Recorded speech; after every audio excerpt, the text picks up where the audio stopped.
Hello YouTube world, this is the third and final bowl in the trilogy. This is a piece of wood we're working with today, and I'll just show you the beautiful sporting in this. Look at that, runs all the way through there and all the way around the back. First thing I'm going to do, take it on the bandsaw, just knock the corners off. So here we have the bowl blank set up in the lathe, and the shape I want to go for is something like a car inner tire. So I'm going to curve the top and the bottom of the bowl and try and get them into a nice equal curve. To do that, the first thing I need to do is just find the center of the blank so that I can do an equal curve in either direction. Luckily the bowl blank was 100mm. Didn't take much to work out that was 50, was halfway. So I've drawn my centre line on there, and I can just come in with my chisel now and just gradually work that away until I get a nice curved shape. So I'm really just looking for something that's pleasing to the eye. So as you can see, all I'm doing, I've come in here with my 1/2 inch bowl gauge, and I'm just gradually working this away. I did the bottom half first, then I went back to the top, and now I'm just gone back through and I'm just redefining that bottom edge. I come in now, I've got my 3/8 chisel. I always find this one's really sharp. I tend to use this a lot for my finishing cuts. I get really good edge on this chisel. As you see how short it is, I have had it a long time. Now this is just my finishing final cut.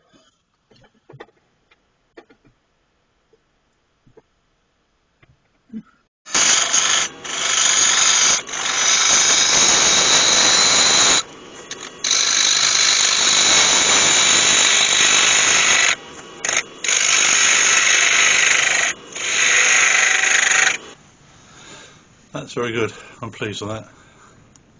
Got slightly more of a curve off towards the bottom of there, because that's going to be the base. I quite like that. Now I just got to sand it all down. We have sand and sealer.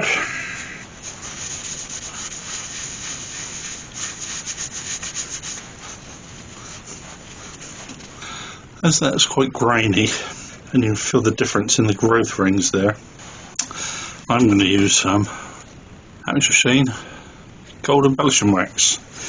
I think that gold should sit down in those grooves and give that quite a nice look. And I'm hoping it's a very subtle look. I don't want it too in your face. I put it on with the lathe spinning because I want it to be a thinner coat all the way around, rather than if I put it on by hand, I think it'll be too thick in different places. So this way it should be a thin coat all the way around. So when you hold it up to the light, you can just see little bits of gold reflecting in there. A beautiful finish on that. Well, that's the whole of the outside finished. It's all been sanded, sand and sealer and waxed, and I can start to hollow my bowl now. After my tenon failed on my last bowl, I am being very cautious with this, being very careful. So I'm going to leave my tool post in place with a revolving centre for as long as I possibly can, to take as much wood as I can out of the middle of the bowl before I actually have to take away that added support. Taking it the first 1/2 inch or so with the tailstock in place is quite simple. After that it does start to become a little bit difficult, simply because you have problems getting in trying to present your tool at the right angle with the tool post in the way. So you can see here I'm just coming in with the first few bits, and I do start swapping chisels around, I've got some quite long ones, and I found that was easier to get deeper down into the bowl with. So it was just really a matter of keep fiddling with the different tools, just trying to find the one that works. Here I have a 3/8 Hamlin tool that I just bought recently, and it is very long. It was ideal for reaching down into the bottom of that bowl.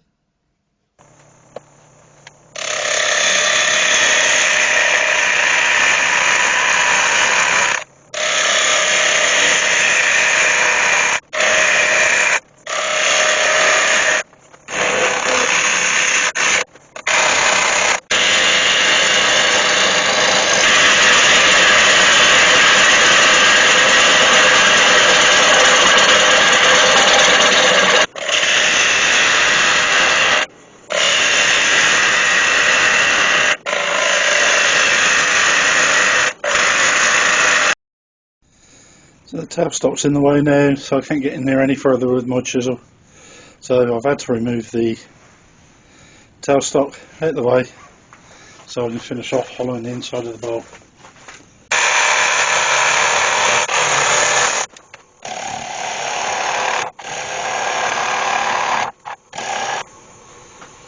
Because that tendon sheared off on the last bowl that I did, I'm being ultra careful with this, and it's going to take quite a while.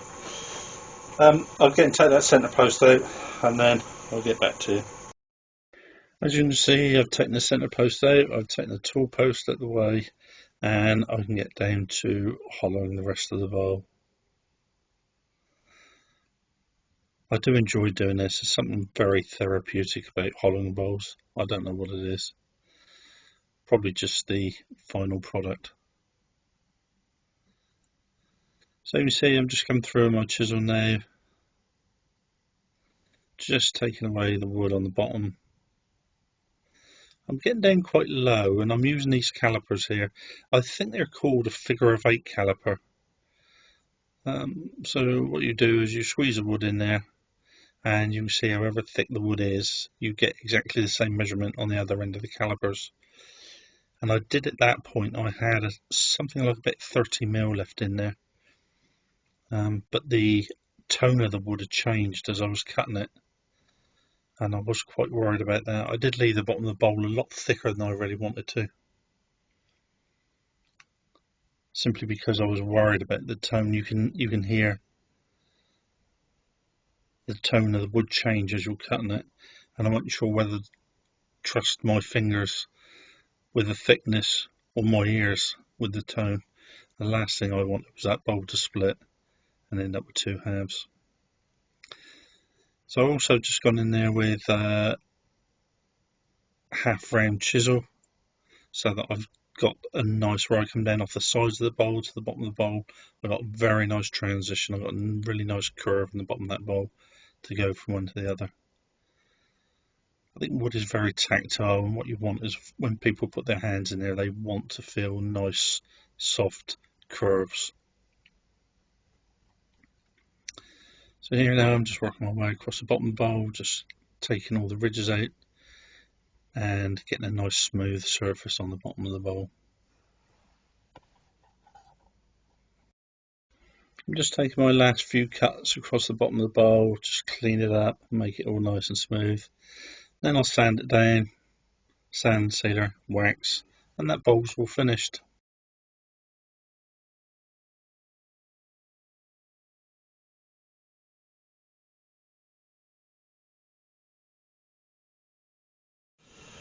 Well, there we go, YouTube. That was the last of the trilogy of bowls. That's gorgeous wood. It really is. Ever so difficult to work with. Where that spalting runs through there, all I want to do is just chip up. You have to be so careful with it. Really sharp chisel.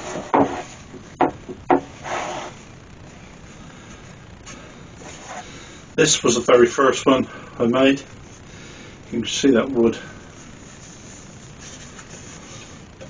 That's spalting in there.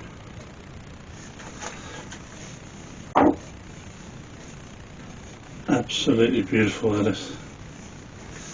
Gorgeous piece. Nice tall pedestal bowl.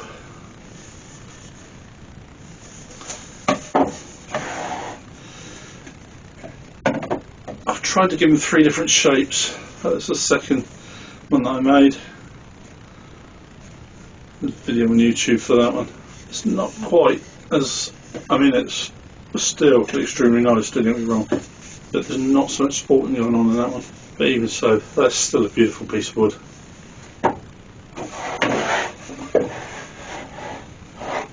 And that, as you just seen me turn that one, that is the third one. A little bit thicker on the bottom than what I wanted, but I was very cautious of that wood. It is quite soft, and I didn't want it to give way, so I thought I'd rather have that a little bit thicker in the bottom than what I really wanted, but it's still a lovely piece of wood. So I'm quite pleased with that. Good bit of turning, good bit of fun. Really enjoyed myself in the workshop today. I am quite pleased with that. So thank you very much. I hope you enjoyed watching. But there's 3 bulbs, 2 films. I've been Steve Howe. Thank you very much for watching. Goodbye.